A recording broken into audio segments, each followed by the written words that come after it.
ఈరోజు ఈ ఆత్మ విజ్ఞానం గురించి ఆమూలాగ్రంగా మనం తెలుసుకుందాం.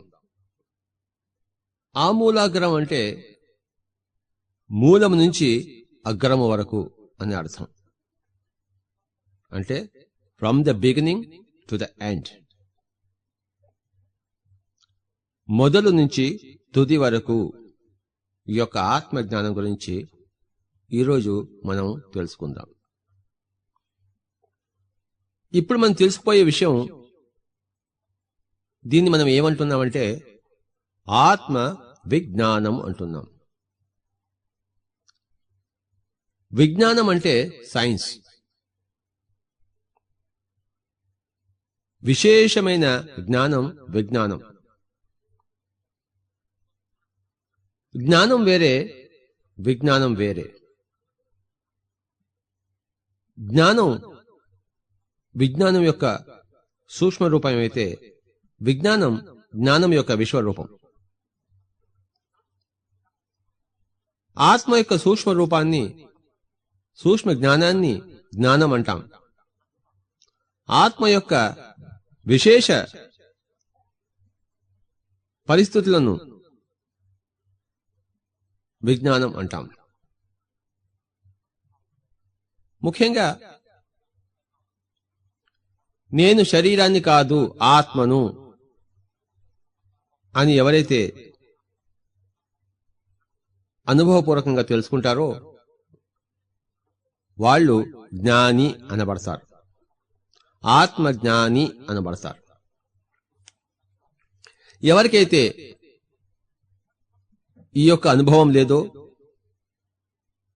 ఈ యొక్క సత్యం తెలియదో, ఎవరైతే ఈ దేహమే నేను అని అనుకుంటున్నారో వాళ్ళంతా ఆత్మజ్ఞానులు కారు, ఆత్మజ్ఞానం లేనివారు, అజ్ఞానులు అంటాం. ఈ యొక్క ఆధ్యాత్మిక పరిభాషలో జ్ఞాని అంటే ఆత్మజ్ఞాని అన్నమాట, అజ్ఞాని అంటే ఆత్మజ్ఞానం లేనివాడనమాట. అంతేగాని ప్రాపంచిక జ్ఞానము ఇక్కడ ప్రస్తుతింపబడటం లేదు. గొప్ప సంగీత పండితులు కావచ్చు, సంస్కృత పండితులు కావచ్చు, ప్రైమ్ మినిస్టర్ కావచ్చు, బిల్ క్లింటన్ కావచ్చు, వాళ్ళకి ఆత్మ జ్ఞానం లేతే వాళ్ళని మనం అజ్ఞాని అంటాం. అది వాళ్ళని దూషించినట్టు కాదు, కించపరిచినట్టు కాదు, అదొక డెఫినేషన్. సంగీతం రాని వాళ్ళని వాడికి సంగీతం రాదు అని ఎలా అంటాము, కుంటి వాళ్ళని వాడు కుంటివాడు అని ఎలా అంటాము, గురుటి వాళ్ళని వాడు గురుటివాడు ఎలా అంటాము, ఆత్మజ్ఞానం లేని వాళ్ళని, ఆత్మని అనుభవించని వాళ్ళని, తెలుసుకోలేని వాళ్ళని వాళ్ళని ఏమంటామంటే అజ్ఞానులు అంటాం. కనుక గుర్తుంచుకోండి, ఎవరైతే ధ్యానం చేసి ఈ స్థూల శరీరంలోంచి సూక్ష్మ శరీరం బయటకు తీసుకొచ్చి అది తానుగా మొట్టమొదటిసారి అనుభవిస్తాడో, తెలుసుకుంటాడో, గ్రహిస్తాడో, అక్కడ ఆత్మజ్ఞానం అంకురించింది అన్నమాట. అంతకుముందు లేనిది ఇప్పుడు అవతరించింది అన్నమాట. ఒకానొక మనిషికి సంగీతం రాదు, వెళ్తాడు సంగీత గురువు దగ్గరికి వెళ్ళి, నేను సంగీతం నేర్చుకోవాలంటే రా నాయన నేర్చుకో, ఫస్ట్ సాపాసాలు పట్టు అంటారు. స ప స సా ప స, దీంతో మొదలవుతుంది సంగీతం. ఆ తర్వాత సరి గమ పద ని సా ని ద ప మ గ రి స, సప్త స్వరాలు వస్తాయి. మెల్లిమెల్లిగా రోజు అభ్యాసంతో సంగీతం నేర్చుకుంటాడు. కొన్ని రోజులకి అతను సంగీతజ్ఞుడు అవుతాడు. అలాగే ఎవరైతే ఆత్మజ్ఞులు కాదలుచుకున్నారో, అంటే ఆత్మజ్ఞానం సంపాదించడానికి ఉత్సాహపడతారో, వాళ్ళు కూడా గురువు గారి దగ్గరికి వెళ్ళి, అంటే ఆత్మజ్ఞుల దగ్గరికి వెళ్ళి, స్వామీజీ అయితే సార్ అందాం మోడర్న్ గా, అయితే స్వామీజీ అనేది బాలేదు కానీ, సార్ మాకు ఆత్మజ్ఞానం కావాలి, మరి నేర్పించండి అంటే ఓకే, శాపాసాలు పట్టు నాయనా, అలా కూర్చో, చేతిలో చేయి పెట్టు, కాళ్ళలో కాళ్ళు పెట్టు, నోరు మూసేసుకో, కళ్ళు మూసుకో, శ్వాస మీద ధ్యాస పెట్టు, నీ మనసు చిత్తవృత్తి రహితమవుతుంది. అప్పుడు అపారమైన శక్తి వస్తుంది. దానివల్ల దివ్య చక్షువు తెరుచుకుంటుంది, మూడవ కన్ను తెరుచుకుంటుంది అని చెప్తాడు. ఇది అభ్యాసం చెయ్యని చెప్తాడు. మెల్లిమెల్లిగా అభ్యాసం చేస్తుంటే రకరకాల దివ్య దృశ్యాలు కనబడ్డము, దివ్య చక్షువు తెరుచుకోవడము, సూక్ష్మ శరీరం స్థూల శరీరం నుంచి విడిపడ్డము, ఇవన్నీ కూడాను అనుభవాలుగా వస్తాయి. అవి వచ్చినప్పుడు వాటిని ఏమంటామంటే, ఓహో తెలుసుకుంటాడు మొట్టమొదటిసారి, అరే నేను ఈ దివ్య చక్షువునే, కేవలం చర్మచక్షువులే కాదు, నేను ఈ సూక్ష్మ శరీరమే, కేవలం స్థూల శరీరమే కాదు, ఈ యొక్క స్థూల ప్రపంచమే కాదు, ఎన్నో లోకాలు ఉన్నాయి, ప్రపంచాలు ఉన్నాయి అని మొట్టమొదటిసారి ఎప్పుడైతే ఈ అనుభవాల ద్వారా ఒకానొక విశిష్టమైన జ్ఞానం వచ్చిందో ఆత్మ గురించి, అప్పుడేమంటామంటే అలాంటి వాళ్ళని ఆత్మజ్ఞానులు అంటాం. అంటే ఇంకా పాలు పెరుగు అయిపోయిందనమాట. పాలకి ఒక చిన్న పెరుగు తోడు వేస్తే ఎలాగైతే పాలన్నీ పెరుగైపోయావో, ఒకానొక శిష్యుడికి ఒక గురువు మాట, ఒక గురువు యొక్క సూచిక, ఒక గురువు యొక్క ఆనాపానసతి విధానం తోడు ఉండడం ద్వారా ఈ పాలన్నీ పెరుగైపోయాయి. అంటే తాను కూడా జ్ఞాని అయిపోయాడు. అక్కడ ఆత్మజ్ఞానం అంకురించింది. ఒకానొక ఆత్మకు ఆత్మజ్ఞానం అంకురించింది. అంతవరకు ఆ ఆత్మకు ఆత్మజ్ఞానం లేదు. ఎన్నో జన్మలెత్తాడు, కాని ఆత్మజ్ఞానం అంకురించలేదు. దేహజ్ఞానమే ఉంది. నేను ఫలానా నల్లగా ఉన్నాను, ఫలానా తెల్లగా ఉన్నాను, నాకు 20 ఏళ్ళు, నాకు 30 ఏళ్ళు, నేను ఒక ఈ ఆడ, నేను ఈ మగ అని ఈ విధంగానే జీవించాడు గాని నేను ఆత్మను అని జీవించలేదు. కనుక ఎన్నో జన్మల తర్వాత మనిషికి ఈ ఆత్మజ్ఞానం అలవడుతుంది. దీన్నే కృష్ణుడు ఏం చెప్పాడంటే, మనుష్యాణం సహస్రేషు కశ్చిత్ యతతి సిద్ధయే యతతామపి సిద్ధానాం కశ్చిన్ మాం వేత్తి తత్వతః. వేల కొద్ది మనుషుల్లో కొంతమంది సత్యం కోసం, సిద్ధత్వం కోసం ప్రయత్నిస్తారు. అలాంటి వేల కొద్ది మందిలో కొంతమంది చేరుకుంటారు, సత్యాన్ని చేరుకుంటారు, నేను అనే పదార్థాన్ని యథార్థంగా తెలుసుకుంటారు అని చక్కగా ప్రవచించాడు. ఆత్మ విజ్ఞానం అంటే ఏంటో తెలుసుకోవడానికి ముందు ఆత్మ జ్ఞానం అంటే ఏమిటో తెలుసుకుందాం. ఆత్మజ్ఞానం ఎందులో సిద్ధమవుతుంది? ధ్యానంలో సిద్ధమవుతుంది. ధ్యానం దేంట్లో సిద్ధమవుతుంది? ఆనాపానసతి అభ్యాసంలో సిద్ధమవుతుంది. ఆనాపానసతి అంటే శ్వాస మీద ధ్యాస. ఆత్మజ్ఞాని అయిన తర్వాత కొన్ని రోజులకి ఏమవుతుందంటే, ఈ అనుభవాల్లో ప్రతి చుట్టులోనూ పుట్టలోనూ ఎవరిని వారే చూసుకుంటారు. తానే సూర్యుడై వెలుగుతాడు, సూర్యుడే తానే వెలుగుతాడు, సకల సృష్టి తానే అని తెలుసుకుంటాడు అనుభవపూర్వకంగా. ఎప్పుడైతే మొత్తం ఉన్నదంతా లేనిదంతా అంతా నేనే అని ఎవరైతే తెలుసుకుంటారో అంటే అది అక్కడ ప్రజ్ఞానం వచ్చిందన్నమాట. జ్ఞానము పెరిగిపోయి ప్రజ్ఞానం వచ్చింది. అక్కడ ఏమంటాడంటే అహం బ్రహ్మాస్మి అంటాడు, అయమాత్మా బ్రహ్మ అంటాడు. ఆ బ్రహ్మ అనే పదం అక్కడ వస్తుంది. అంతవరకు బ్రహ్మ అనే పదం రాదు, ఆత్మ అనే పదార్థం వస్తుంది. ఫస్ట్ అయం ఆత్మ అని తెలుసుకుంటాడు. అది ఆత్మజ్ఞానం యొక్క అంకుర.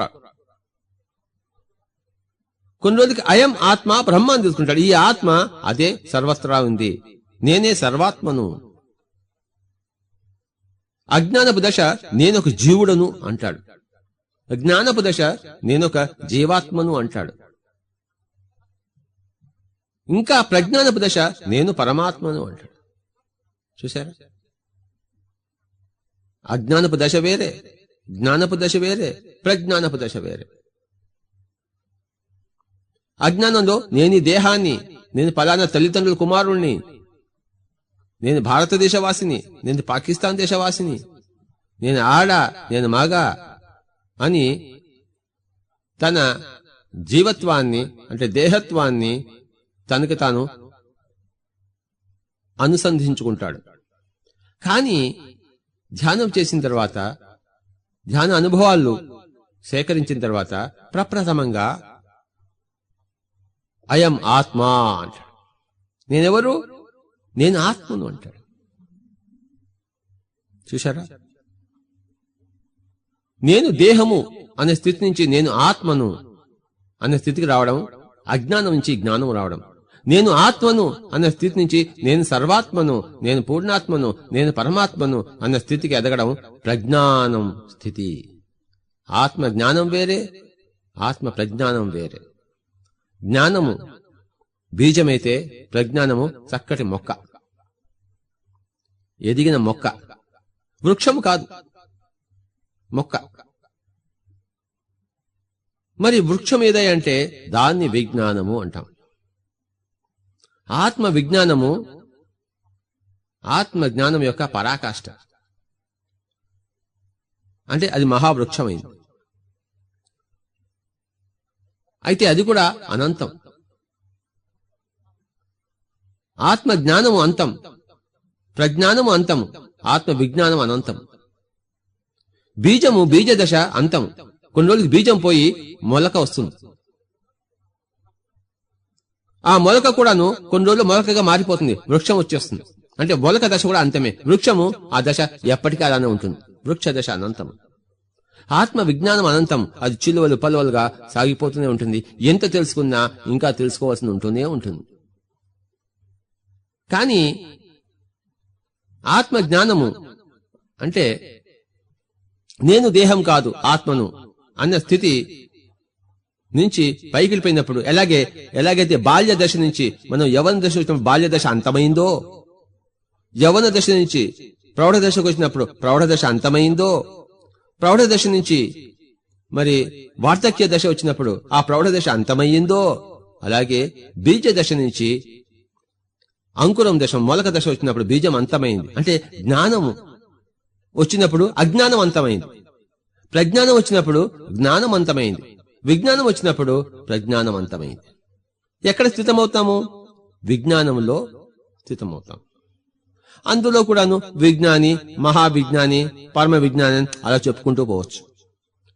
కానీ ఈ జ్ఞానము, ప్రజ్ఞానము, విజ్ఞానము అన్న పదాలకు మౌలికమైన తేడాలు ఉన్నాయి అని చెప్పడం కోసమే ఇవన్నీ చెప్పవలసి వచ్చింది. ఎందుకంటే మనం ఈరోజు ఆత్మ విజ్ఞానం గురించి తెలుసుకోదలిచాం. ఆత్మ విజ్ఞానం అనేది ప్రజ్ఞానం కన్నా పైమెట్టు, ప్రజ్ఞానం జ్ఞానం కన్నా పైమెట్టు, జ్ఞానం అజ్ఞానం కన్నా పైమెట్టు, అజ్ఞానం విపరీత జ్ఞానం కన్నా పైమెట్టు అని తెలుసుకుంటాం అన్నమాట. దేవుడు లేడు అని ఖచ్చితంగా వాదించేవాడు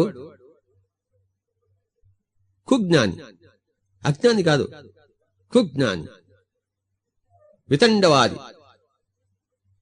అజ్ఞాని ఏమంటాడు? నాకు అవన్నీ తెలివై విషయాలు, నేను ఏదో నా జీవితం గడుపుతున్నాను, నాకు ఆ జ్ఞానం లేదు అంటాడు. లేదు, అసలు చనిపోయిన తర్వాత జీవితమే లేదు, అసలు దేవుడే లేడు, వెంకటేశ్వర స్వామి అసలు లేనే లేడు, ఇదంతా ఉత్తుత్తువి. వీళ్ళంతా కుజ్ఞానులు, అంటే విపరీత జ్ఞానం ఉన్నవారు, అంటే జ్ఞానానికి విరుద్ధ దశలో పోతున్నవారు. అక్కడి నుంచి ఫస్ట్ అజ్ఞాన దశలో వస్తాడు. అంటే నాకు అది తెలియదు అంటాడు. ఈ నాకు తెలియదు అన్నవాళ్లు తెలుసుకోదలుచుకున్నప్పుడు గురువుల దగ్గరికి వెళ్లి ధ్యానం నేర్చుకుంటారు. ధ్యానంలో సూక్ష్మ శరీరం బయటకు వచ్చినప్పుడు, చర్మచక్షువు మనోచక్షువు మూత వేయబడి దివ్య చక్షువు తెలుసుకున్నప్పుడు, ఆ యొక్క దివ్యమైన అనుభవాలు వచ్చినప్పుడు, ఆత్మానుభవాలు వచ్చినప్పుడు ఆత్మజ్ఞానం అంకురిస్తుంది.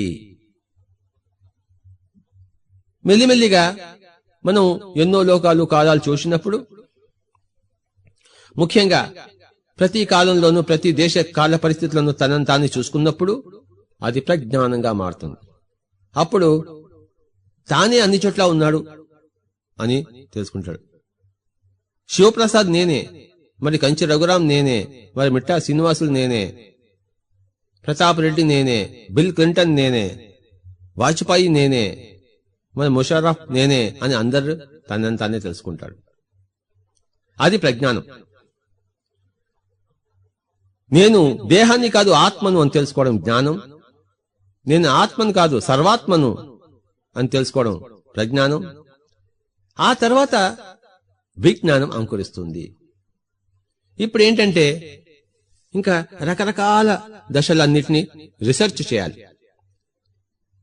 తన గత జన్మలని చూసుకుంటాడు, ఏ ఏ జన్మలో ఏ తప్పులు చేశాడు చూసుకుంటాడు, ఏ ఒప్పులు చేశాడు చూసుకుంటాడు. ఇదంతా విజ్ఞానం కింద వస్తుంది. నేను చనిపోయిన తర్వాత ఏ లోకాలకు వెళ్తాను ఆ లోకానికి చూసుకుంటాడు. ఆ కృష్ణుడు ఏ లోకంలో ఉన్నాడు ఆ లోకానికి వెళ్తాడు. ఆ లోకానికి ఈ లోకానికి ఉన్న తేడా ఏమిటి, అనేక లోకాల్లో లోక విశిష్టతలు ఏమిటి, ప్రత్యేకతలు ఏమిటి, ఇవన్నీ స్టడీ చేసేవాడే విజ్ఞాని, రీసెర్చ్ సైంటిస్ట్. ఆత్మ విజ్ఞాని అంటే ఆత్మ యొక్క పరిస్థితుల మీద పరిశోధన చేసేవాడు, రీసెర్చ్ చేసేవాడు. ఎంతో రీసెర్చ్ చేస్తే విజ్ఞానం వస్తుంది. నేర్చుకుంటే వచ్చేది జ్ఞానము, రీసెర్చ్ చేస్తే వచ్చేది విజ్ఞానం. తన దగ్గర నుంచి తాను నేర్చుకుంటే జ్ఞానం వస్తుంది, మరి ఇతరుల మాస్టర్ల దగ్గర నుంచి నేర్చుకుంటే విజ్ఞానం వస్తుంది. ఒక సైంటిస్ట్ ఎప్పుడు లైబ్రరీలో కూర్చుని అందరి పుస్తకాలు చదువుతూనే ఉంటాడు. ప్రపంచంలో తానొక్కడే కాదుగా సైంటిస్టు, తన లాంటి వాడు ఎంతమందో. నాకు ఇలా వచ్చింది ఎక్స్పెరిమెంట్, పక్కవాడికి ఏమొచ్చింది, పక్కవాడికి ఏమొచ్చింది, అమెరికాలో ఎలా వచ్చింది, న్యూజిలాండ్లో ఎలా వచ్చింది, అంతకుముందు న్యూటన్కి ఎలా వచ్చింది, అంతకుముందు ఐన్స్టీన్కి ఎలా వచ్చింది, అంత చదువుతూ ఉంటాడు. అంటే తాను మాస్టర్ అయిన తర్వాత మిగతా మాస్టర్ల యొక్క పరిశోధనల్ని అధ్యయనం చేసేవాడు, వాళ్ళ దగ్గర నుంచి నేర్చుకునేవాడు, వాడు మాస్టర్ ఆఫ్ మాస్టర్స్ అవుతాడు, ఆత్మ విజ్ఞాని అవుతాడు, స్పిరిచువల్ సైంటిస్ట్ అవుతాడు. జీసస్ ఒకానొక స్పిరిచువల్ సైంటిస్ట్, ప్రొఫెసర్ ఆఫ్ ఆత్మ విజ్ఞాన. క్రైస్ట్ ఒకానొక స్పిరిచువల్ సైంటిస్ట్, ప్రొఫెసర్ ఆఫ్ ఆత్మ విజ్ఞాన. అలాగే గౌతమ బుద్ధుడు, మహావీరుడు. మనం అందరం కూడాను ఆ స్థాయికి ఎదగాలి. అంటే మహా ఆత్మ విజ్ఞానులం కావాలి. జ్ఞానంతో సరిపెట్టుకున్నవాడు జ్ఞానమూర్ఖుడు, ప్రజ్ఞానంతో సరిపెట్టుకున్నవాడు ప్రజ్ఞానమూర్ఖుడు. కానీ విజ్ఞానం వచ్చిన తర్వాత సరిపెట్టుకోవడం అనేది ఉండనే ఉండదు. అది ఎప్పుడు అనంత వాహినిగా సాగుతూనే ఉంటుంది. నేను మొట్టమొదటిసారిగా ఈ ఆత్మ విజ్ఞానంలో ప్రవేశించడం Lopsang Rampa you for ever అనే పుస్తకం చదవడంతో. అది తెలుగులో ఇప్పుడు అనువదింపబడింది పిరమిడ్ స్పిరిచువల్ సొసైటీ మాస్టర్ ద్వారా. నాకు ఆత్మజ్ఞానం ఎప్పుడు అంకురించింది? 1976లో అంకురించింది. అంటే ఫలానా మా మిత్రుడు శ్రీ రామచంద్రారెడ్డి గారితో సంపర్కం ద్వారా, ఆయన యొక్క ధ్యాన అనుభవాలు వినడం ద్వారా. అప్పుడు ఆయన అనంతపూర్లో ఉండేవాడు, నేను కర్నూలులో ఉండేవాడిని. ఆయన అనంతపూర్లో ధ్యానం చేసి కర్నూలులో ఫోన్ చేసి, నీ షర్ట్ ఇలా ఉంది, నువ్వు ప్యాంట్ ఇలా ఉంది, ఇంతమంది ఇప్పుడు నీ రూమ్ లో ఉన్నారు అని ఫోన్లో చెప్తే, హరే ఎలా చెప్పాడని చెప్పేసి నాకు అప్పుడు ఆత్మజ్ఞానం అంకురించింది 1976లో. 79లో ఆత్మ విజ్ఞానం అంకురించింది. ఈ మధ్యలోనే నాకు ప్రజ్ఞానం ఎప్పుడో వచ్చేసింది. అంటే అంతా నేనే ఎప్పుడో తెలుసుకున్నాను. కానీ 79లో ఆత్మ విజ్ఞానం ఒక రూపురేఖలు తెలిసాయి లోప్సాంగ్ రంపా ద్వారా. లోప్సాంగ్ రంపా అఖండమైన ఆత్మ విజ్ఞాని. ఆత్మ జ్ఞాని కాదు, ఆత్మ ప్రజ్ఞాని కాదు, ఆత్మ విజ్ఞాని. అంటే ఆత్మ బీజం కాదు, ఆత్మ మొలక కాదు, ఆత్మ వృక్షం. అలాగే ఒక ఎన్నిపిసెంట్ ఆత్మ వృక్షం, ఒక లెడ్బెటర్ ఆత్మ వృక్షం, ఒక రిచార్డ్ బాక్, ఒక బార్బరాన్ బ్రెన్నెన్, వీళ్ళంతా ఆత్మ వృక్షాలు. బీజ సమాన జ్ఞానుల పుస్తకాలు ఉన్నాయి, మొలక సమాన ప్రజ్ఞాన పుస్తకాలు ఉన్నాయి, మరి వృక్ష సమాన విజ్ఞాన పుస్తకాలు ఉన్నాయి.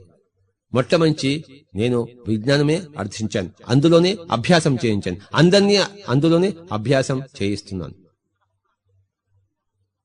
ఆత్మ జ్ఞానులకి ఆత్మ విజ్ఞానులు అంతుపట్టరు, ప్రజ్ఞానులకి అంతుపట్టరు. మరొక విజ్ఞానికే ఒక విజ్ఞాన్ని అంతుబట్టేది. కనుక అజ్ఞానికి జ్ఞానికి ఎంత తేడా ఉందో జ్ఞానికి విజ్ఞానికి అంతే తేడా ఉంది. పిరమిడ్ స్పిరిచువల్ సొసైటీ మాస్టర్లందరూ కూడాను ఆత్మ విజ్ఞానాభిలాషులు, ఆత్మ విజ్ఞాన విద్యార్థులు, ఆత్మ విజ్ఞాన నిష్ణాతులు, అనేక లోకాలు తిరిగిన వాళ్ళు, అనేక కాలాలను సంబంధించిన వారు, తమ జన్మ పరంపరలో ఆఖరి జన్మలో ఉన్నవారు ఆత్మ విజ్ఞానులు. భగవద్గీతలో కృష్ణుడు అంటాడు, ఆ బ్రహ్మ భువనాల్లోక పునరావర్తినోచిన మా ముపేచితు కౌంతేయ పునర్జన్మన విద్యతే. అంటే ఉన్న భువన లోకాల్లో నువ్వు బ్రహ్మలోకం చేరినా మళ్ళీ తిరిగి పుడతావు, కానీ నేనున్న స్థితికి చేరితే నువ్వు పుట్టవు. అంటే బ్రహ్మలోకం చేరినా పుట్టడం ఏమిటి అంటే, బ్రహ్మలోకం అంటే తపోలోకం. తపోలోకంలో జ్ఞానం అంకురిస్తుంది. సత్యలోకంలో జ్ఞానం విశ్వరూపం దాల్చుతుంది, విజ్ఞానంగా రూపుమారుతుంది. అందుకే జ్ఞానం నీకు వచ్చినా నీకు లాభం లేదు నాయన. తపోలోకం చేరినా తిరిగి పుట్టాల్సిందే. సత్యలోకం చేరితే గాని నువ్వు తిరిగి పుట్టవు. తపోలోకంలో జ్ఞానం అంకురిస్తుంది. అంతకుముందున్న మహాలోకంలో అంటే విశుద్ధ చక్రంలో జ్ఞానానికి అర్హత లభిస్తుంది. విశుద్ధ చక్రం అనేది మనిషి తన గత జన్మలలో ఉన్న చెడు పనుల అన్ని కూడాను పరిహారం చేసిన తర్వాత నాడీ మండలం శుద్ధం అయిపోయినప్పుడు ఆ చక్రాన్ని, ఆ స్థితిని ఏమంటారంటే విశుద్ధ చక్రం అంటాం. అక్కడి నుంచి 6వ చక్రానికి వెళ్ళినప్పుడు అంటే దివ్య చక్షువు తెలుసుకున్నప్పుడు, దివ్య లోకాలను అనుభవించినప్పుడు అప్పుడు వాళ్ళని జ్ఞాని అంటాం. అక్కడే ఆగిపోతే జ్ఞానమూర్ఖుడు.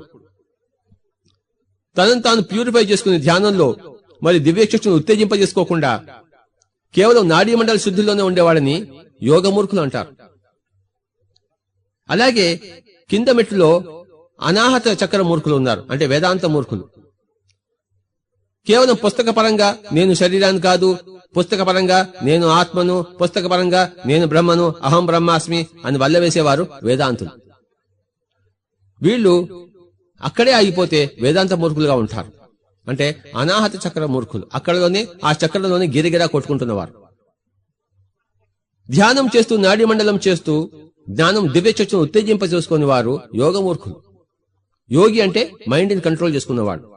అంటే అతను మైండ్ ని స్విచ్ ఆఫ్ చేసుకోవాలి కానీ దివ్య చక్షును స్విచ్ ఆన్ చేసుకోలేదు. యదృశ్యం తన్నిశ్యం అనే వేదాంత యొక్క అజ్ఞాన సూత్రం పట్టుకుని దివ్య చక్షు యొక్క అనుభవాలు వస్తున్నా వాటిని త్రోసిపుచ్చి మళ్లీ మళ్లీ మైండ్ ని ఖాళీగా ఉంచడానికి ప్రయత్నిస్తున్నాడు కానీ ఆ దివ్య చక్షు ద్వారా దివ్య అనుభవాన్ని పొందడానికి ఆయన సుముఖుడుగా లేడు. అలాంటి వాళ్ళని ఏమంటామంటే యోగ మూర్ఖులు అంటాం. దివ్య చక్షు ద్వారా కొంత తెలుసుకుని ఇంకా అక్కడే ఆగిపోయిన వాళ్ళని జ్ఞానమూర్ఖులు అంటాం. ఎందుకంటే దివ్య చక్షువే జ్ఞాన చక్షు. 6వ చక్రంలో ఉన్నప్పుడే జ్ఞాన చక్షువు స్థితి అది.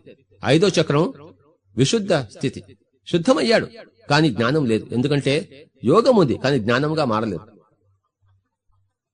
అనాహత చక్రంలో ఆహతం అంటే చప్పుడు, అనాహతం అంటే ఎక్కడైతే చప్పుడు లేదో. వేదాంతుల్లో పండితుడుకున్న చప్పుళ్లు లేవు, ఆయన సైలెంట్ గా అయిపోతాడు.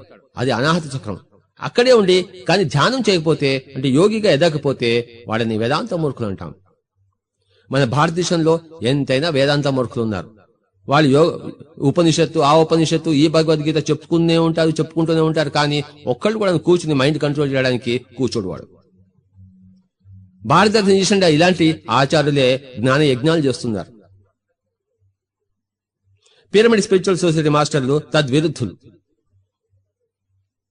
ఒక్క నిమిషమే అనాహత చక్రంలో ఉంటారు, వెంటనే విశుద్ధ చక్రంలో మారిపోతారు. విశుద్ధ చక్రంలో ప్యూరిఫై చేసుకున్న తర్వాత నాడీ మండలాన్ని అనేక జన్మల కర్మల సముచ్చయాన్ని పరిశుద్ధం చేసుకున్న తర్వాత, నాశనం చేసిన తర్వాత దివ్య చక్షువు తెలుసుకుని మళ్ళీ వెంటనే విశుద్ధ చక్రం నుంచి ఆజ్ఞా చక్రానికి వచ్చేస్తారు. అంటే అక్కడ తమ దివ్య చక్షువు ద్వారా అనేక లోకాలు విహరిస్తూ, అనేక లోకాలు చూస్తూ, సూక్ష్మ శరీర యానాలు చేస్తూ తనకొచ్చిన జ్ఞానం దాని మీదే ఆధారపడకుండా లోప్ సంగరం పదగించి, లెడ్ బెటర్ దగ్గరించి, మిగతా సీనియర్ మాస్టర్ దగ్గరించి వాళ్ళ అనుభవాలన్నీ వింటూ, అన్ని పుస్తకాలను చదువుతూ, ధ్యానంలో కూడా వచ్చిన మాస్టర్లతో అంటే ధ్యానంలో బుద్ధుడు కనపడ్డా అనుకోండి, ఆ బుద్ధుడు దర్శనమిస్తే చాలు అని చెప్పేసి ఊరుకునేవాడు జ్ఞాన మూర్ఖుడు. ధ్యానంలో బుద్ధుడు కనపడిన తర్వాత ఇంకా వారి వెంటపడి ఆ బుద్ధుడిని ఉపయోగించుకుని తన జన్మదాన్ని చూసుకుని విజ్ఞానం సంపాదించేవాడు ఆత్మ విజ్ఞాని. అంటే ధ్యానంలో మాస్టర్లను ఉపయోగించుకోవడం, లేతే బయట ఉన్న మాస్టర్లను ఉపయోగించుకోవడం, లేదా గ్రంథ రూపంలో ఉన్న ఇతర మాస్టర్లను ఉపయోగించడం, ఇదంతా విజ్ఞానానికి దారి. కేవలం నేను ధ్యానంలో మైండ్ కంట్రోల్ అయిపోయింది, బుద్ధుడు దర్శనం ఇచ్చాడు, మరి కల్కి భగవాన్ దర్శనం ఇచ్చాడు అంటే ఆ జ్ఞానమే నీకు. అది దర్శనమిస్తే తర్వాత వాళ్ళని పట్టుకుని పీడించాలి. చాలా తపస్సు చేసి శివుడు ప్రత్యక్షమయ్యాడు, ఏమి కావాలని కోరాలంటే నా ఏదో 3 వరాలు కోరుకున్నాడు, అంతటితో అయిపోయింది కాదు. అది జ్ఞానమూర్ఖుడు, రావణాసుడు లాగా, హిరణ్యాక్షుడు లాగా. నాకు అది కావాలి, ఇది కావాలి, ఇది కావాలి కానీ అయిపోయింది, తపస్సు అయిపోయింది. ఏది కావాలి నీకు? విజ్ఞానం కావాలి. కనుక జ్ఞాని విజ్ఞానాన్ని కోరుకోవాలి, యోగి జ్ఞానాన్ని కోరుకోవాలి, వేదాంతి యోగాన్ని కోరుకోవాలి, పండితుడు వేదాంతాన్ని కోరుకోవాలి. పండితుడు మణిపూరక చక్రానికి చెందినవాడు. రామాయణ మహాభారతాలు చక్కగా వర్ణిస్తాడు, చెప్తాడు, లెక్చర్ ఇస్తాడు. ఇంట్లో కూడా రామాయణ మహాభారతాలే ఉంటాయి. వీడు పండిత మూర్ఖుడు. అంటే అసలు పాండిత్యం వేదాంతంగా మారలేదు. మణిపూరక చక్రంలో అక్కడే స్థితమైతే ఆ చక్రంలో చిక్కుకుని పోతే మణిపూరక చక్ర మూర్ఖుడు. కానీ కొన్ని రోజులు మటుకు ఆ చక్రం నుండి ఆ తర్వాత పైకి పోవడం ఉత్సాహిస్తే అప్పుడు పైకి వెళ్తాడు. నేను 3వ క్లాసులోనే 10 జన్మలు ఉండాలంటే 3వ క్లాసులో మూర్ఖుడు. కానీ 2వ క్లాస్ నుంచి 3వ క్లాసు పోతూ 3వ క్లాసు 4వ క్లాసు ఆ క్రమంలో ఉండేవాడిని ఎవడు మూర్ఖుడు అనరు. కనుక మణిచక్రపుల్లో ఉన్న వాళ్ళందరూ కూడాను మణిపూరక చక్ర మూర్ఖులు కాదు. సహజంగా ఆ చక్రంలో ఉన్నవాడు, ఆ స్థితిలో ఉన్నవాళ్ళు, ఆ గుణంలో ఉన్నవారు, ఆ పరిణామ క్రమంలో ఉన్నవారు, దాటుకుని పోతూ ఉన్నవారు. కానీ అక్కడ దాటుకుని పోతుండడం వేరే, అక్కడే చిక్కుకుపోవడం వేరే. ఎవరైతే అక్కడ చిక్కుకుపోతారో అలాంటి వాళ్ళని చక్ర వ్యూహంలో పద్మ వ్యూహంలో, అంటే ఆ పద్మ వ్యూహంలో చిక్కుకుని అభిమన్యుడు లాంటి వాడు అనమాట. అంటే ఎన్నో జన్మలు ఆ పండితం చెప్తూనే ఉన్నాడు కానీ వేదాంతానికి ఎగరలేదు. వేదాంత మూర్ఖులు వేదాంతం చెప్తూనే జీవితం అంతా చెప్తూనే ఉంటారు కానీ యోగానికి ఎగరలేదు. యోగ మూర్ఖులు ఆ ఎప్పుడింతసేపు ముక్కు మూసుకుని కూర్చుంటారే కానీ దివ్య దృష్టిని ఉత్తేజింపజేయరు. వాళ్ళు యోగ మూర్ఖులు, విశుద్ధ చక్రంలో ఆ చక్రంలో చిక్కుపోయిన వారు. అలాగే నాస్తికులు మూలాధార చక్రం వాళ్ళు, ఆస్తికులు స్వాధిష్టాన చక్రం వాళ్ళు, పండితులు మణిపూరక చక్రం వాళ్ళు, వేదాంతులు అనాహత చక్రం వాళ్ళు, యోగులు విశుద్ధ చక్రం వాళ్ళు, జ్ఞానులు ఆజ్ఞా చక్రం వాళ్ళు. సహస్రారము చక్రము కాదు. 7 స్థితులు ఉన్నాయి, 6 చక్రాలు ఉన్నాయి. సహస్రారం చక్రం అనబడదు. ఎందుకంటే మళ్ళీ అక్కడ చేరిన తర్వాత తిరిగి రాము. ఎక్కడ చేరినా తిరిగి మళ్ళీ జన్మం ఎత్తుతామో దాని పేరు చక్రం. ఏ చక్రంలో మనం పరిభ్రమిస్తుంటామో నిరంతరంగా చిక్కుకుపోతామో అది చక్రం అనబడుతుంది. కనుక ఉన్నవి 6 చక్రాలు, 7వది సహస్రారం చక్రం అనబడుతుంది. అంటే ఎందుకంటే విజ్ఞానం వచ్చిన తర్వాత అక్కడ ఎవడు చిక్కుకుని పోడు. విజ్ఞానం అనంతంగా సాగిపోతూనే ఉంటుంది, క్రమబద్ధంగా సాగిపోతూనే ఉంటుంది. చిక్కుకుపోవడం అనేది ఆజ్ఞా చక్రంలో సంభవం, మరి విశుద్ధ చక్రం మిగతా అన్ని చక్రాల్లో సంభవం. ఈ యొక్క క్రమాన్ని తెలుసుకోవడాన్నే ఆత్మ విజ్ఞానము అంటాము. గుర్తుంచుకోండి.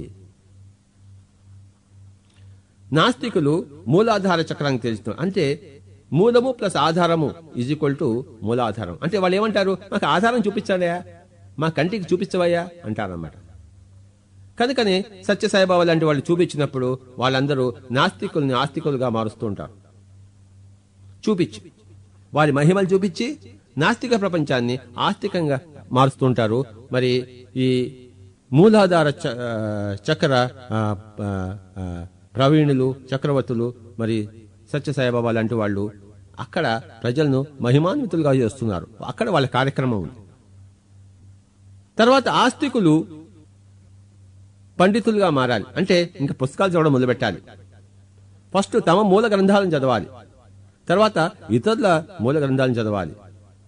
అలాగా పాండిత్యం సంపాదించుకుంటూ మరి వేదాంతం తెలుసుకుంటూ, అంటే ఆత్మజ్ఞానం యొక్క రూపం తెలుసుకుంటూ, ఆ తర్వాత మనస్సుని నిశ్చలం చేసుకుంటూ ధ్యానం చేస్తూ దివ్యచక్షుని తెలుసుకుంటూ దివ్యచక్షుని ఉపయోగించుకుని మరి రీసెర్చ్ చేస్తూ ఆత్మలో విహరిస్తూ ఆత్మలో రీసెర్చ్ చేస్తుంటే ఆత్మ విజ్ఞానిగా మొదలవుతారు.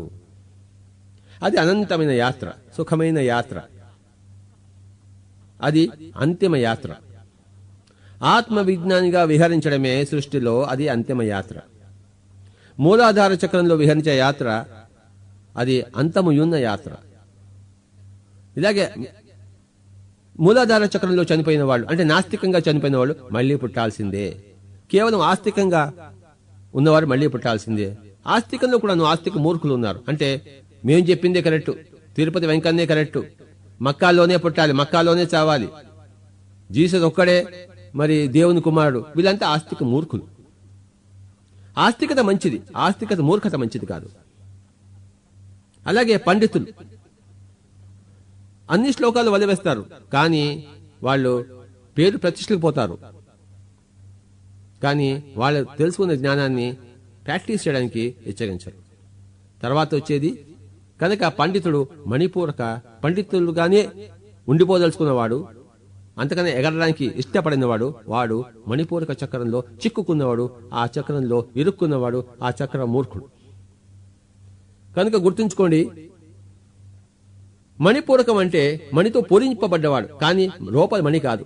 పండితుడు పైన ఊపర్ షేర్వాని అందరు పరేషాని, పైన చక్కగా మాట్లాడతాడు, లోపల నాకేం తెలియదురా అంటాడు, లోపల ఖాళీగా ఉంటాడు. అంటే మణిపూరకం, మణితో పూరింపబడ్డాడు, లోపల మణి కాలేదు. అలాగే స్వాధిష్టాన చక్రం అంటే స్వ అధిష్టానం, నేను అనేది అధిష్ఠించుంటుంది. ఈ సామాన్య ఆస్తికుల్లో అంటే ఈ వైష్ణవుడు ఏమంటాడు, మాదే వైష్ణవుడు గొప్ప అంటాడు, శైవ మతం శివుడే గొప్ప, ఇదంతా పిచ్చిది, మూర్ఖత. అక్కడ నేను అనేది అధిష్ఠించడం మూలాన ఆ స్వాధిష్టాన చక్రంలో ఉన్న వాళ్ళు కావడం మూలాన వాళ్ళు అలా చెప్తుంటారు. కనుక ఆ పేర్లలోనే అన్ని ఇమిడి ఉంది. మూలాధారం, ఆధారం చూపించవయా అంటాడు. స్వాధిష్టానం, నేను చెప్పిందే నువ్వు వినయ్యా అంటాడు. మణిపూరకం, చక్కగా జిగేది వంటి మాటలు ఉంటాయి, లోపల డొల్లగా ఉంటుంది. అలాగే అనాహత చక్రం అంటే, ఆహతం అంటే చప్పుడు, ఆ చప్పుడు లేకుండా అనాహతం. వేదాంతి ఏమంటాడంటే గమనుండి అంత దైవమే అని గమనుండిపోతాడు. అంటే థియరిటికల్ నాలెడ్జ్ ఉంటుంది వేదాంతికి, ప్రాక్టికల్ నాలెడ్జ్ లేదు. ప్రాక్టికల్ నాలెడ్జ్ కోసం అంటే నేను కూడా సూక్ష్మ శరీరం, వేదాంతంలో సూక్ష్మ శరీరము, కారణ శరీరం, మహాకారణం ఇవన్నీ కూడా బట్టి పడతాడు, కానీ అవి ఏమిటో తెలియదు, చూడలేదు. అలా చూడడానికి ఇష్టపడిన వాడు వేదాంత మూర్ఖుడు. అవన్నీ ఉన్నాయని తెలుసుకుని ఇంకా మెట్లు నేను ఇంకా వాటిని చూడాలి, అనుభవించాలి అని పైకి పోతున్న వాడు యోగిగా మారతాడు. అప్పుడు ధ్యానం చేసిన వాడే వేదాంత ధ్యానం చేయడు, తనకు అవసరం లేదనుకుంటాడు. అవసరం లేదనుకున్నవాడు మూర్ఖుడు. వాడు ఎప్పుడు వేదాంత ఆ చక్రంలోనే తిరుగుతున్నాడు, అక్కడే ఎన్ని జన్మలైనా ఎత్తుతాడు. వేదాంతం వచ్చింది కనుక ఈ జన్మ ఆఖరి అయిపోయింది అనుకుంటాడు. కాదు, యోగి కావాలి, తాను స్వానుభవంగా చూడాలి. పుస్తక జ్ఞానం పనికిరాదు, అనుభవిక జ్ఞానమే పనికొచ్చేది. దాన్నే జ్ఞానం అంటాం. పుస్తక జ్ఞానం ద్వారా నేను ఆత్మను తెలుసుకున్నవాడు, వాడు ఒకనొక స్వీట్ యొక్క వాసన చూసినవాడు, కానీ స్వీట్ తినలేదు వాడు. ఫస్ట్ వాసన చూస్తాం, తర్వాత నోట్లో పెట్టుకుంటాం. యోగం అంటే ఆ స్వీట్ ని నోట్లో పెట్టుకోవడము, అప్పుడే ఆకలి తీరుతుంది. ధ్యానం ద్వారానే వాడు విశుద్ధుడవుతాడు, శుద్ధుడవుతాడు. అంటే అనేక జన్మల సంచితమైన చెడు కర్మలన్నీ ప్రక్షాళన చేయబడతాయి. అంటే ధ్యానం ద్వారా, ఆనాపానసతి అభ్యాసం ద్వారా. యోగి అయిన వాడికి అచిరకాలంలోనే దివ్యచక్షు ఉదయిస్తుంది. కానీ ఇంకా పూర్వపు వాసనలుంటే, వేదాంత వాసనలుంటే అక్కడ యదృశ్యం తన్నిశ్యం అని చెప్పాడు కనుక అవన్నిటిని ధ్యానంలో అనుభవాలు ఉండవు, అదంతా నీ ఊహలు కల్పనలు అని వచ్చినా కూడాను వాడిని త్రోసివేసేస్తుంటాడు. అలాగే అప్పుడు ఆ యోగి జ్ఞాని కాలేడు. యోగిగానే అక్కడే ఆ చక్రంలోనే ఇరుక్కుపోయి ఉంటాడు. ఆ చక్రాన్ని తట్టుకుని పైకి రాలేకపోతాడు. కానీ పిరమిడ్ మాస్టర్ యొక్క సహచర్యంతో, పిరమిడ్ స్పిరిచువల్ సొసైటీస్ యొక్క ఆ పుస్తకాలతో, లేకపోతే థియోసాఫికల్ సొసైటీ యొక్క పుస్తకాలతో, ఇంకా బార్బరా అండ్ బ్రెన్నను, రిచార్డ్ బాకు, క్యాస్నడా ఇలాంటి వారి సహకారాల పుస్తకాలతో యోగం నుంచి జ్ఞానానికి ఎదుగుతాడు. అంటే యోగము అంటే మనసు కంట్రోల్ అనేది, చిత్తవృత్తి నిరోధం అనేది దివ్య చక్షువు యొక్క ఉత్తేజితానికి దారి తీయాలి, అక్కడ మన గమ్యం ఉంది అని తెలుసుకునేవాడే 5వ చక్రంలో చిక్కుకోనివాడు, 6వ చక్రానికి ఎదిగినవాడు. కానీ దివ్య చక్షువుని ఉపయోగించుకుని కొంత జ్ఞానం సంపాదించినా, జ్ఞానం అంకురించినా, ఆ జ్ఞానము ప్రజ్ఞానము విజ్ఞానముగా మారకపోతే ఆ జ్ఞానం మూర్ఖుడనబడతాడు. 6వ చక్రంలో స్థితమైపోయిన వాడు నీ బ్రహ్మలోకవాసి అంటారు. కానీ బ్రహ్మలోకవాసి అయినా తిరిగి పుట్టాల్సిందే అని కృష్ణుడు భగవద్గీత ఎంత చక్కగా చెప్పాడు. ఆ బ్రహ్మ భువనాల్లోక పునరావర్తినోర్చున మా ముపేచితు కౌంతేయ పునర్జన్మ న విద్యతే. అంటే భువనలోకాల్లో అంటే సృష్టిలో ఉన్న లోకాల్లో బ్రహ్మలోకం చేరిన ఆ బ్రహ్మ భువనాల్లోక పునరావర్తినోర్చున మళ్లీ పుట్టాల్సిందే. నువ్వు 6వ చక్రానికి దివ్య చక్షును సంతరించుకున్నా, నీకు కొన్ని అనుభవాలున్నా అది మాత్రం సరిపోదు. జ్ఞానం బీజ మాత్రంగా ఉన్నా, అంకుర మాత్రంగా ఉన్నా సరిపోదు, మళ్లీ తిరిగి పుట్టాల్సిందే. ఎప్పుడైతే నీ భూలోకంలోనే నువ్వు ఆత్మ విజ్ఞానిగా విలసిల్లుతావో, నీ యొక్క ఆత్మజ్ఞానం మహావృక్ష సదృశమైందో, అప్పుడే మహావృక్షం అయిన తర్వాతే నీకు ఇక్కడ ట్రాన్స్ఫర్ చేయబడతావు పర్మనెంట్ గా. నువ్వు ఇంకా భూలోకంలో నేర్చుకునేది ఏమీ లేదు. అంటే ఆత్మ విజ్ఞానిగా మారాలి. అంటే 6వ చక్రం నుంచి 7వ స్థితికి సహస్రార స్థితి, అంటే సహస్ర దళ కమల స్థితి. అంటే ఆజ్ఞాచక్రంలో 2 దళాలు ఉంటాయి, సహస్రంలో 1000, అంటే 5 ఇంతలు ఎక్కువైపోవాలి నీ జ్ఞానం, అప్పుడే అది విజ్ఞానం అనబడదు. ఏ జ్ఞానం అయితే 6వ చక్రంలో దివ్యచక్షు ద్వారా మొట్టమొదటి అంకురించిందో దానికి 500 రెట్లు పెరగాలి, అప్పుడు విజ్ఞాని అనిపించుకుంటాడు. కనుకనే 2 పెటల్స్ ఉంటాయి ఆజ్ఞాచక్రంలో, 1000 పెటల్స్ 1000 రేకులు ఉంటాయి మరి సహస్రార స్థితిలో. సహస్రారం చక్రం అనబడదు. చక్రం అంటే మళ్ళీ మళ్ళీ పునరపి జననం పునరపి మరణం అనే జనన మరణ చక్రం అన్నమాట. చక్రం అంటే నాస్తికుడుగా చచ్చినా మళ్ళీ పుట్టాల్సిందే, ఆస్తికుడుగా చచ్చినా మళ్ళీ పుట్టాల్సిందే, పండితుడుగా చచ్చినా మళ్ళీ పుట్టాల్సిందే, వేదాంతిగా చచ్చినా మళ్ళీ పుట్టాల్సిందే, యోగిగా చచ్చినా మళ్ళీ పుట్టాల్సిందే, జ్ఞానిగా చచ్చినా మళ్ళీ పుట్టాల్సిందే, విజ్ఞానిగా చేస్తే మళ్ళీ పుట్టక్కర్లేదు. మాముపేత్యతు కౌంతేయ పునర్జన్మ న విద్యతే. నేనున్న స్థితికి నువ్వు చేరుకుంటే మళ్ళీ నీకు పునర్జన్మ లేదు. ఎంత చక్కగా చెప్పాడో. కృష్ణుడు చెప్పింది భగవద్గీతలో ఎవరికీ అర్థం కాలేదు, ఈ వేదాంతులకు అర్థం కాదు. వేదాంతులు అనుకుంటారు మేము అర్థం చేసుకున్నామని చెప్పేసి, అది అర్థమే కాదు. విపరీత అర్థంతో ప్రజల్ని మరి తప్పు పట్టిస్తున్నారు, దాని యొక్క కర్మఫలం కూడా అనుభవిస్తారు. దివ్యచక్షు ఉన్నవాడే, వాల్మీకి లాంటి వాడే, వ్యాసుడు లాంటి వాళ్లే, వీర బ్రహ్మస్వామి లాంటి వాళ్లే ఆ దివ్యచక్షును ఉపయోగించుకునే ఆ లెవెల్లో ఉన్న వాళ్లే భగవద్గీతను అర్థం చేసుకోగలరు. అన్యదా శరణం నాస్తి. కనుక ఇది ఆత్మ విజ్ఞానం యొక్క స్కోప్. ఈ భూ ప్రపంచంలో ఇప్పుడు ఎంతో మంది 190 మంది మూలాధార చక్రంలోనే ఉన్నవాళ్ళు. వాళ్ళు చేసే పనులు వాళ్ళకి సహజం. అలాగే కొంతమంది చాలా మంది ఆస్తిక ప్రపంచంలో ఉన్నవాళ్ళు, వాళ్ళు చేసే పనులు వాళ్ళకి సహజం, వాళ్ళకి ఇరుక్కోకుండా ఉంటే. అలాగే చాలా మంది పండిత ప్రపంచంలో ఉన్నారు, కొంతమంది వేదాంత ప్రపంచంలో, చాలా కొద్ది మంది యోగ ప్రపంచంలో ఉన్నారు, ఇంకా కొంతమంది జ్ఞాన ప్రపంచంలో ఉన్నారు. వేళ్ల మీద లెక్క పెట్టవచ్చు విజ్ఞానులని. అలాంటి విజ్ఞానులనే గురించి నన్ను చేరుకున్నవారు, సత్యాన్ని తత్వతః తెలుసుకున్న వాళ్ళు అని కృష్ణుడు చెప్పాడు. ఇందాక చెప్పినట్లు మనుష్యానాం సహస్రేషు, వేల కొద్ది మనుషుల్లో కశ్చిత్ యతతి సిద్ధయే. సిద్ధత్వం అంటే 6వ చక్రమే, బుద్ధత్వం అంటే 7వ స్థితి. సిద్ధత్వం కోసమే చాలా కొద్ది మంది ప్రయత్నిస్తారు, ఇంకా బుద్ధత్వం ఇంకెక్కడ మాట. పిరమిడ్ స్పిరిచువల్ సొసైటీ వారు ఆత్మ విజ్ఞానాన్ని అంటే స్పిరిచువల్ సైన్స్ ను అందరికీ అందిస్తున్నవారు. ఎవరయ్యా ఆచార్యుడు అంటే యహ యాచినోతి ఆచరతి ఆచారయతి చహ సహ ఆచార్య అని సూక్తి. యహ యాచినోతి అంటే ఎవడైతే యాచిస్తాడో, ఆచరతి ఆచరిస్తాడో, ఆచారయతి అంటే ఆచరింపజేస్తాడో వాణ్ణి ఆచార్యుడు అంటారు. కనుక పిరమిడ్ సొసైటీ మాస్టర్స్ దేన్ని యాచిస్తారు? ఆత్మ జ్ఞానాన్ని కాదు, చాలా తక్కువ వాళ్ళకది. ప్రజ్ఞానాన్ని కాదు, అది తక్కువే, ఆత్మ విజ్ఞానాన్ని యాచిస్తారు. దేన్ని ఆచరిస్తారు? ఆత్మ విజ్ఞానాన్ని ఆచరిస్తారు. దేన్ని ప్రవచిస్తారు? దేన్ని ప్రబోధిస్తారు? దేన్ని ప్రచారం చేస్తారు? దేన్ని ఆచరింపజేస్తారు? ఆత్మ విజ్ఞానాన్ని. అదే పిరమిడ్ స్పిరిచువల్ సొసైటీస్ మాస్టర్స్ యొక్క విశేషమైన స్థితి. ఎవరైనా ఆత్మజ్ఞానం చెప్తుంటే మన పిరమిడ్ మాస్టర్కి రుచించదు, ఎందుకంటే అది కిండర్ గార్టెన్ స్టఫ్ లా అనిపిస్తుంది. కరెక్టే, అది ఏబిసిడి. ఆత్మ విజ్ఞానం XYZ లో ఉంది కనుక ఏబిసిడి నుంచి మరి ఎంఎన్ఓపి నుంచి ఏబిసిడి ఆత్మజ్ఞానం అయితే, ఎంఎన్ఓపి ప్రజ్ఞానం అయితే XYZ ఆత్మ విజ్ఞానం అన్నమాట.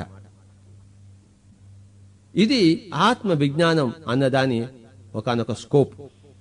కనుక ఆత్మజ్ఞాని అయినవాడు తనకు తెలిసింది అందరినీ బోధించడానికి మొదలుపెట్టాలి. ఎప్పుడైతే మనం బోధిస్తామో అప్పుడు మనకి మన సబ్జెక్టే ఎక్కువగా అవగతం అవుతూ ఉంటుంది. దీన్ని ఏమంటారంటే teaching is the best way of learning అంటారు. ఎందుకంటే ఎవరైతే ఆత్మజ్ఞానం వచ్చేసిందో వాడు మిగతా వాళ్ళందరినీ జ్ఞానులుగా చేయడానికి మొదలు పెడుతూ ఉంటే, ఏ టీచర్ అన్నవాడు ఎంతో రీసెర్చ్ చేయాలి కనుక, అన్ని పుస్తకాలు చదవాలి కనుక, ఎప్పటికప్పుడు తన టీచింగ్ అప్డేట్ చేసుకోవాలి కనుక, లేతే కొత్త కొత్త విద్యార్థులు ప్రశ్నలు ఇస్తే దానికి సమాధానాలు చెప్పలేడు కనుక, ఆ రీసెర్చ్ లో ఉండాలి కనుక, ఆ టీచింగ్ అనేది, ఆ యొక్క బోధన అనేది అతన్ని ప్రేరేపిస్తుంది రీసెర్చ్ కి, విజ్ఞానాన్ని సంపాదించడం కోసం. కనుక టీచింగ్ చేయాలి. ఎప్పుడైతే బోధకుడుగా మారుతాడో అప్పుడు బుద్ధుడుగా మారుతాడు. ఆత్మజ్ఞాని తన శత్రువులను చంపుకున్నప్పుడు, అజ్ఞానాన్ని సంహరించినప్పుడు, అరిహంత్ అయినప్పుడు బోధకుడుగా మారాలి. బోధకుడు అంటే బోధిసత్వుడు. బోధకుడుగా మారినవాడే అంటే బోధిసత్వుడు అయినవాడే చివరికి పరిపక్వ జ్ఞాని అయి విజ్ఞాని అయి బుద్ధుడుగా మారతాడు. బోధకుడుగా కాకుండా ఎవడు బుద్ధుడు కాలేడు. కనుక సాధకుడు మరి సాధించిన తర్వాత బోధకుడుగా మారాలి.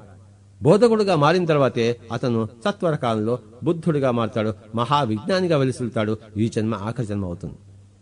బోధిసత్వుడిగా ఎన్నో జన్మలు ఎత్తాడు బుద్ధుడు అంతకుముందు. కానీ బుద్ధుడిగా అయిన తర్వాతే తన జన్మ పరంపరను ముగించుకున్నాడు. బోధిసత్వుడు అంటే ఆత్మజ్ఞానాన్ని బోధించేవాడు. బోధన ద్వారానే మన జ్ఞానము, మన ప్రజ్ఞ స్థితమవుతుంది. మన ప్రజ్ఞ విజ్ఞానంగా మారుతుంది, ప్రజ్ఞానము విజ్ఞానముగా మారుతుంది. కనుక పిరమిడ్ స్పిరిచువల్ సొసైటీ మాస్టర్లు అందరూ ఒక్క రోజులో నేర్చుకుని 2 రోజుల నుంచి అందరికీ బోధన మొదలు పెడతారు. అంటే వాడు ఎలాంటి స్థితిలో ఉన్నారో ఎవరైనా గమనించవచ్చు. ఏం బోధిస్తారు? 2 ఉన్నాయి బోధించడానికి. హింస చూడో, హంస పకడో. హింసను వదిలిపెట్టేయండి, హంసను పట్టుకోండి.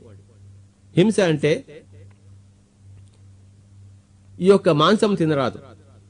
హంస అంటే శ్వాస మీద ధ్యాస, ఆనాపానసతి. ఎప్పుడైతే ఇవి 2 బోధిస్తామో వాళ్ళు కూడా వాళ్ళ నాడీ మండలి శుద్ధి చేసుకుని, వాళ్ళ దివ్యశక్తిని ఉత్తేజింపజేసుకుని సకల రోగాల నుంచి విముక్తి అయి వాళ్ళు కూడా జ్ఞాన భూమికలో విహరిస్తున్నప్పుడు ఆ ఆనందమే బోధిసత్వులకు ఆహారం. తద్వారా అందరి అనుభవాలు వింటూ తాము అనేక పుస్తకాలు చదువుతూ స్వాధ్యాయ సజ్జన సాంగత్యాల ద్వారా మరి విజ్ఞానము అంతరిస్తుంది. ధ్యాన పరాకాష్ఠ ద్వారా, స్వాధ్యాయ పరాకాష్ఠ ద్వారా, సజ్జన సాంగత్య పరాకాష్ఠ ద్వారానే విజ్ఞానము అంత వస్తుంది. కేవలం ధ్యానం ద్వారా, స్వల్ప స్వాధ్యాయం ద్వారా, స్వల్ప సజ్జన సాంగత్యం ద్వారా ఆత్మజ్ఞానం స్థితిలో ఉంటాం గాని ఆత్మజ్ఞానము విజ్ఞానంగా మారదు. ఈరోజు మనం ఈ ఆత్మ విజ్ఞానం గురించి ఎంతో విపులంగా తెలుసుకున్నాం. ఇది తెలుసుకుంటున్న కొద్దీ ఇంకా ఎంతో ఎంతో తెలుసుకోవాలని తెలుసుకుని ఉంటుంది. కనుక మనం దానికి అడ్డుపడం.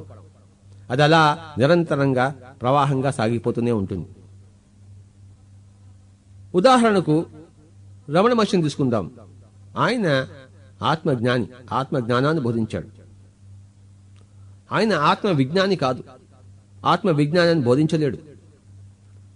కనుక ఆత్మజ్ఞానం కోసము రమణ మహర్షి దగ్గర పోవచ్చు, ఆత్మ విజ్ఞానం కోసము రమణ మహర్షి దగ్గరికి పోలేము. అక్కడి నుంచి వేరే చోట్లకి వెళ్ళాలి. ఎలాగే తిరుపతి పట్టణమే కానీ మద్రాసు ఇంకా పెద్ద పట్టణం. మద్రాసు నగరమే కానీ వాషింగ్టన్, న్యూయార్క్, షికాగో ఇంకా పెద్ద నగరాలు. అలాగే ఆధ్యాత్మికుల్లో కూడా, యోగుల్లో కూడా, మాస్టర్లో కూడాను తాటిని తన్నేవాడి తల తన్నేవాడు కూడా ఉంటాడు. కనుక ఎప్పుడెప్పుడు మనం పై మాస్టర్ ద్వారా పై జ్ఞానాన్ని సంతరించుకుంటూ పోవాలి. రమణ మహర్షి ఆత్మజ్ఞానం సంపాదించడం కోసం విచారణ అనే మార్గాన్ని ఇచ్చాడే గాని యోగం అనే మార్గాన్ని ఇవ్వలేకపోయాడు. విచారణ అనేది వేదాంతానికి దారితీస్తుంది. అంటే వేదాంత పరంగా ఆత్మజ్ఞానాన్ని ఇస్తుందే గాని అనుభవపూర్వకంగా ఆత్మజ్ఞానాన్ని ఇవ్వద్దు. కనుక రమణ మహర్షి గారి దగ్గర ఎవరు నేర్చుకోలేకపోయారు. ఒక వీరబ్రహ్మేశ్వర స్వామి దగ్గర తీసుకోండి. ఆయన మహాయోగి, అందరికీ ధ్యానం నేర్పించాడు. అతను మహా దివ్య చక్షువు కలిగిన వాడు. కనుక వేదాంత పరంగా మాస్టరు రమణ మహర్షి అయితే, యోగ పరంగా మాస్టరు వీరబ్రహ్మేశ్వర స్వామిగా తీసుకుందాం. అలాగే రకరకాలుగా తీసుకోవాలి మనం. పిరమిడ్ స్పిరిచువల్ సొసైటీ మాస్టర్లు వారందరూ కూడా అనేక జన్మల్లో అరిహంతులై బోధిసత్తులై విలసిల్లిన వారే. అక్కడ ఇంకా బుద్ధుళ్ళు కాలేకపోయారు కనుక, అక్కడ కాలేదు కనుక ఈ జన్మలో అందరూ బుద్ధులుగా అవతరించారు. పిరమిడ్ స్పిరిచువల్ సొసైటీస్ మూవ్మెంట్ బుద్ధుళ్లమయము, అంటే ఆత్మ విజ్ఞానులమయము. పిరమిడ్ స్పిరిచువల్ సొసైటీ మాస్టర్లందరూ కూడాను తమ చివరి జన్మలో ఉన్నవారు, అంటే చివరి జ్ఞాన భూమికలో ఉన్నవారు. చివరి జ్ఞాన భూమికే విజ్ఞానము, ఆత్మ విజ్ఞానము. నేను మద్రాస్ అడయారు వెళ్ళాను.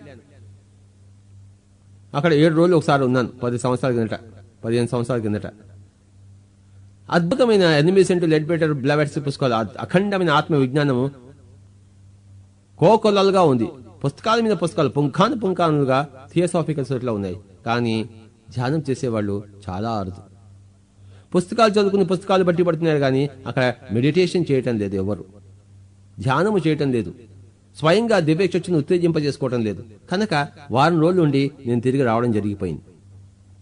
అక్కడ ఇంకా నాకు చూడడానికి ఏమీ లేదు. ఆ పుస్తకాలను ఇంట్లో చదవగలను. అక్కడ ధ్యానులుంటే కలవడానికి వెళ్ళాను, కానీ నాకు ఎవరు తారసపడలేదు. అక్కడ ఎవరు లేరని చెప్పను, కానీ చాలా చాలా రేర్. కనుకనే ఈ పిరమిడ్ స్పిరిచువల్ సొసైటీ మూవ్మెంట్ నేను స్థాపించడం జరిగింది. ఒకవేళ కనుక థియోసాఫికల్ సొసైటీ మహా అద్భుతమైన యోగుల మయం అయితే నేను కూడా అక్కడ ఒక యోగిగా ఉండే ఒక మెంబర్గా ఉండేవాడిని. కానీ ఇక్కడ వచ్చి మరి వేరే స్పిరిచువల్ సొసైటీ స్థాపించవలసిన అవసరం నాకు ఉండేది కాదు. ఎందుకంటే మన ఈ వేదాంత గ్రంథాల్లో అంటే ఉపనిషత్తులలో ఆత్మ జ్ఞానం ఉంది, ఆత్మ విజ్ఞానం లేదు. థియోసాఫికల్ సొసైటీ పుస్తకాల్లో ఆ ఆత్మ విజ్ఞానం ఉంది, కానీ యోగులు లేరు. పుస్తకాలు అయితే ఉన్నాయి, అన్వేషణ మహాయోగి, లెడ్ బెటర్ మహాయోగి, కానీ ప్రస్తుతం ఉన్నవాళ్ళు ఎవరు మహాయోగులు కారు. యోగులు కూడా కావడానికి ఇష్టపడటం లేరు. వాళ్ళు ఆ పుస్తకాలు చదివి సంతోషిస్తున్నారు.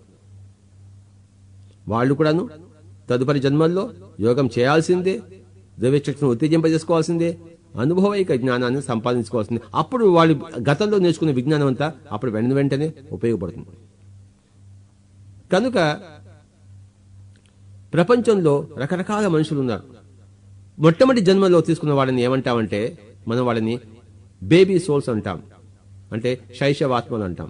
కొన్ని జన్మలైన తర్వాత ఈ శైశవాత్మలు బాలాత్మలు అవుతాయి. అంటే ఫస్ట్ ఇన్ఫెంట్ సోల్స్ అంటాము, తర్వాత బేబీ సోల్స్ అంటాం, తర్వాత యంగ్ సోల్స్ అంటాం, యువాత్మలు. కొన్ని జన్మల తర్వాత మెచ్యూర్డ్ సోల్స్ అంటాం, ప్రౌఢాత్మలు. ఇంకా కొన్ని జన్మల తర్వాత ఓల్డ్ సోల్స్ అంటాం, అంటే వృద్ధాత్మలు. మనిషి ఓల్డ్ సోల్ అయిన తర్వాతే ఆత్మజ్ఞానం అంకురిస్తుంది. ఇన్ఫెంట్ సోల్ అంటే మూలాధార చక్రంలో ఉన్నవాడు, బేబీ సోల్ అంటే స్వాదిష్టాన చక్రంలో ఉన్నవాడు, యువాత్మ అంటే మణిపూరక చక్రంలో ఉండేవాడు, మెచ్యూర్డ్ సోల్ అంటే అనాహత చక్రంలో ఉండేవాడు, ఓల్డ్ సోల్ అంటే విశుద్ధ చక్రంలో ఉండేవాడు. అలాంటి వాళ్ళకే ఆత్మజ్ఞానం అవసరము. ఓల్డ్ సోల్స్ లో నేనెవరు అన్న విచారణ మొదలవుతుంది, అన్న అశాంతి మొదలవుతుంది, తపన మొదలవుతుంది. అంతవరకు నాకు ఎంత డబ్బు కావాలో అన్న తపన ఉంటుంది. ఇప్పుడు నాకు ఎంత జ్ఞానం కావాలో, నేను ఎవరో తెలుసుకోవాలి అనే తపన మొదలవుతుంది విశుద్ధ చక్రంలో, ఓల్డ్ సోల్ అయినప్పుడు, వృద్ధాత్మ అయినప్పుడు. అలాంటి వాళ్ళకి ట్రాన్సెండెంటల్ సోల్స్ అంటే విముక్త ఆత్మలు గైడెన్స్ ఇస్తారు. ఎంతో మందిని విముక్తి చేసిన తర్వాత ఈ విముక్తాత్మలే పరమాత్మలుగా మారుతారు, ఇన్ఫినిట్ సోల్స్ గా మారుతారు. కనుక గుర్తుంచుకోండి, ఈ ఆత్మ విజ్ఞానంలో ప్రధానమైన చాప్టర్ ఏంటంటే 7 రకాల ఆత్మలు ఉంటాయి, అంటే ఆత్మస్థితులు ఉంటాయి. ఆత్మలు కాదు, ఆత్మస్థితులు. కోటాను కోట్ల ఆత్మలు, కానీ 7 రకాల ఆత్మస్థితులు. ఫస్ట్ స్థితి ఏంటంటే మూలాధార స్థితి, అంటే దాన్ని అంటే శైశవాత్మ, ఇన్ఫాంట్ సోల్. ఎవరు ఏది చెప్తే వాళ్ళు వింటారు. నన్ను చేపెట్టుకుని నడిపించు అంటుంటారు. ఇస్లాంలో పుడితే నమాజ్ చదువుతుంటారు, హిందువుల్లో పుడుతుంటే గుడ్లు కడుతుంటారు, కొబ్బరికాయలు కొడుతుంటారు. Infant souls. తర్వాత బేబీ సోల్స్. కొన్ని జన్మ తర్వాత ఈ డిసైబుల్స్ అన్నమాట. అందరిని గుడికి తీసుకెళ్లేవాళ్ళు, అందరి చేత నమాజ్ చేయించేవాళ్ళు, అందరి దగ్గరికి చర్చిని తీసుకెళ్లేవాళ్ళు. వీళ్ళు బేబీ సోల్స్. వీళ్ళు ఇన్ఫెంట్ సోల్స్ కి లీడర్స్ గా ఉంటారు. తర్వాత గొప్ప గొప్ప మత గురువులు, అద్వైత మత గురువు, ద్వైత మత గురువు, ఇస్లాం గురువు, వాళ్ళు ఉంటారుగా మఠాధిపతులు. వీళ్ళంతా యువాత్మలు. అంటే వీళ్ళంతా కూడాను గొప్ప గొప్ప ప్రవచనాలు ఇస్తుంటారు. ఒక మతాన్ని ఇంకో మతం మీద ప్రేరేపిస్తుంటారు. వాళ్ళ మతం చిన్నది, నా మతం గొప్పది, కనుక వాళ్ళ మతం ఉండడానికి వెళ్ళలేదు, వాళ్ళందరినీ చంపేద్దాం, వాళ్ళందరినీ తిరస్కరిద్దాం, మసీదులు కూలగొడదాం, మందిరాలు కూలగొడదాం అని చెప్పి ఈ నాయకులు ఉన్నారే, ఈ వినాయకులు, వీళ్ళంతా మణిపూరక చక్రానికి చెందిన వాళ్ళు, యువాత్మలు. అంటే యంగ్ సోల్స్. ఇవన్నీ చేసి ఎన్నో జన్మలు, ఇవన్నీ తప్పు, సంగీతం నేర్చుకుందాం, ఫుట్బాల్ ఆడుకుందాం, క్రికెట్ ఆడుకుందాం, సుఖంగా జీవిద్దాం, శాంతి కావాలి, అహింసగా జీవిద్దాం అన్నరే మెచ్యూర్డ్ సోల్స్, అంటే ప్రౌఢాత్మ. వాళ్ళ దగ్గరికి వెళ్ళి మరి ధ్యానం చెప్తే అవన్నీ ఎందుకయ్యా, ముక్కు ముసుగు కూర్చోడానికి కావాల్సింది, ఏదైనా రోడ్లు వేద్దాం, చెట్లు వేద్దాం అంటారు ఈ యొక్క ప్రౌఢాత్మ. అంటే కర్మయోగంలో ఉంటారు, కానీ ధ్యాన యోగంలో, జ్ఞాన యోగంలో రాలేరు వాళ్ళు. వాళ్ళకి అది అవసరం లేదు కూడా, అక్కడికే వాళ్ళకి పరిమితం. ఇలా కొన్ని జన్మలు ఎత్తిన తర్వాత, ఎన్నో జన్మలు ఆర్టిస్ట్ గా ఉన్న తర్వాత, క్రీడలు చేసిన తర్వాత, మరి ఈ యొక్క కర్మయోగం చేసిన తర్వాత వాళ్ళు వృద్ధాత్మలు అవుతారు. అక్కడేమవుతుందంటే, ఏమిటి నాకు ఎంత ఉన్నా కూడా నాకు శాంతి లేదేమిటి, అసలు నేను ఎవరిని, పుట్టడం అంటే ఏమిటి, ఈ కృష్ణుడు ఏం చేసి సాధించాడు, వాడిని ఎందుకు నేను పూజించాలి, వాళ్ళలో ఉన్న గొప్పతనం ఏమిటి. యోగులు అంటున్నారు ఈ సత్యసాయిబాబా అవన్నీ తీసిస్తున్నాడు. ఎలా తీసిస్తున్నాడు అది నేను తెలుసుకోవాలి, నాకు కావాలి. ఇలాంటి విషయాలతో ఈ ప్రౌఢ ప్రౌఢ దశ నుంచి మన వృద్ధాత్మ దశ చెందినప్పుడు అక్కడ ఆత్మ జ్ఞానాభిలాష దొరుకుతుంది. అలాంటి వాళ్ళకి ఈ ట్రాన్సెండెంటల్ సోల్స్ అంటే విముక్త ఆత్మలు అంటే దివ్యశక్తిని సంపాదించుకుని జ్ఞానులైన వాళ్ళు జ్ఞాన రీతి అంటే ధ్యాన రీతి బోధించినప్పుడు ఆ ధ్యానం ద్వారా ఆ ఓల్డ్ సోల్స్ వృద్ధాత్మలు విముక్త ఆత్మలు అవుతారు. అంటే విశుద్ధ చక్రం నుంచి ఆజ్ఞా చక్రానికి చేరుకుంటారు.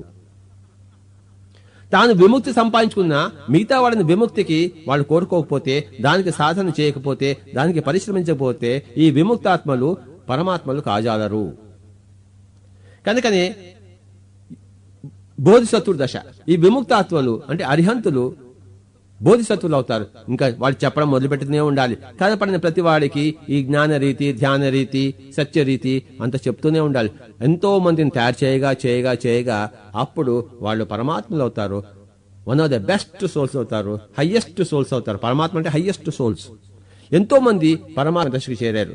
శివుడు చేరాడు, పార్వతి చేరింది, మరి బ్లెవస్కి చేరింది, అన్నిబిసెంట్ చేరింది, లెడ్బెట్టే చేరాడు, రిచర్డ్ బాక్ ఇప్పుడే అక్కడే చేరి ఉన్నాడు. భూలోకంలో పరమాత్మ దశలో ఉన్న వాళ్ళు ఎంతో మంది ఉన్నారు. అయితే ఒకానొక పరమాత్మే ఇంకొక పరమాత్మని అర్థం చేసుకోగలడు, తెలుసుకోగలడు. కనుక ఈ యొక్క పరిణామ క్రమ ఆత్మ యొక్క పరిణామ క్రమమే దాని యొక్క అందచందాలు తెలిసిన వాడే ఆత్మ విజ్ఞాని. చిన్న పసిపాపలు ఉంటారు, వాడు ఎంత ముద్దుగా ఉన్నారో. మరి 7 ఏళ్ల బాలు ఉన్నాడు, వాడు ముద్దుగా ఉన్నాడు. మరి యువకుడు ఉన్నాడు, వాడి చేష్టలు ముద్దుగా ఉన్నాయి. అందరి చేష్టలు ముద్దుగా ఉన్నాయి. కొన్ని గొడవలు అప్పుడప్పుడు వస్తుంటాయి. కనుక అయినా ఎవడు దుష్టుడు కాదు. కనుక అందరూ వారి వారి చేష్టల్లో అద్భుతంగానే ఉన్నారు. అయితే అనేక రకమైన స్థితులు ఉన్నాయి. శైశవ దశ నుంచి పరమాత్మ దశ వరకు ఇవన్నీ తెలుసుకోవడమే ఆత్మ విజ్ఞానము. పిరమిడ్ స్పిరిచువల్ సొసైటీ మాస్టర్లు నిర్దేశించిన పుస్తకాలన్నీ చదివితే అఖండంగా ఆత్మ విజ్ఞానం చక్కగా సమకూరుతుంది. పిరమిడ్ స్పిరిచువల్ సొసైటీ మాస్టర్ల యొక్క ధ్యానులందరి అనుభవాలు స్వయంగా వింటే అఖండమైన ఆత్మ విజ్ఞానం లభిస్తుంది. మన ధ్యాన పరాకాష్ఠలో దివ్యశక్తిని చక్కగా ఉపయోగించుకుని మన ధ్యానంలో కనబడే మాస్టర్లందరినీ మనం ఉపయోగించుకుంటే అఖండమైన ఆత్మ జ్ఞానం తప్పకుండా లభించి తీరుతుంది. ఈరోజు ఈ విధంగా ఆత్మ విజ్ఞానం గురించి మనం దాని యొక్క సంపూర్ణ రూపం తెలుసుకున్నాం. మున్ముందు ఇంకా కూడా తెలుసుకుంటాం. ఇది చెప్పినట్టు అనంతంగా సాగిపోతూనే ఉంటుంది. కనుక ఈ దిశలోనే మనం ప్రయాణం సాగిద్దాం. ఈ దిశలోనే మనం ప్రయాణం సాగించాలి. ప్రతి మనిషి ఈ దిశకే, ఈ దశకే చేరుకోవాలి. Thank you.